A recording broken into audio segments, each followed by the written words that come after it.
আসসালামু আলাইকুম। আমরা আজকে আসছি আমাদের চৌদারের পূর্বপাড়া যেটাকে বলা হয় পূর্বপাড়ায় আসছি। তো আমরা আহ, জানতে আসছি যে আমাদের এলাকার বাইরে যে ভালো ভালো এলাকা রয়েছে সেখানে কৃষি ফসলের আবাদটা খুব ভালো হয়। তার কাছ থেকে জানবো আমাদের এরকম একজন কৃষি উদ্যোক্তা আছে।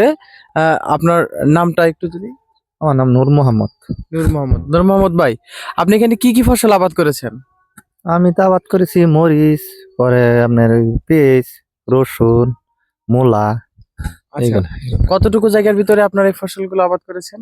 3 কাড়া আর কি, 3 কাড়া মানে এই 19%। 19%।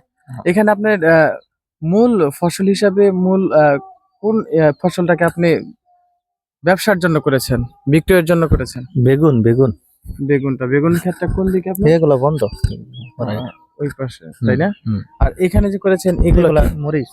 এগুলো মরিচ। মরিচ, পেঁয়াজ, রসুন। আপনার ওই পাশটায় আমরা দেখতে পাচ্ছি যে ফুল, সাদা ফুলগুলো দেখা যাচ্ছে, ওগুলো কি সরিষা নাকি? না, ওটা মূলা।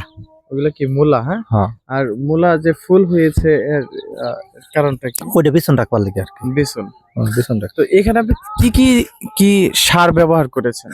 সার টিএসপি, পরে এই TSP, DB, potash, urea. Potash, হ্যাঁ, ইউরিয়া। হ্যাঁ। এখানে কি কোনো জৈব সার? জৈব সার দিছি। কি কি জৈব সার আছে এখানে? জৈব সার তো মনে করেন গোবর দিছি, এরপরে মনে করেন জৈব সার দিছি। উম, জৈব সার তো অনেক কিছু দিয়ে তৈরি করে এগুলো দিছি। আচ্ছা, ঠিক আছে, ধন্যবাদ আপনাকে। আপনাকে অনেক অনেক ধন্যবাদ যে আমাদেরকে সহযোগিতা করার জন্য, এবং আপনাদের মতো কৃষকরা আছে বলেই আমাদের দেশ এত সুন্দর। আমাদের দেশে এখন পর্যন্ত আমরা ভালো মানের খাবারগুলো খাচ্ছি, ভালো মানের সবজিগুলো আমরা খুব সহজেই হাতের নাগালে পেয়ে যাচ্ছি। বাংলাদেশ কৃষি নির্ভর দেশ, এই কৃষি নির্ভরতায় বাংলাদেশ এগিয়ে যাক আরো সামনের দিকে।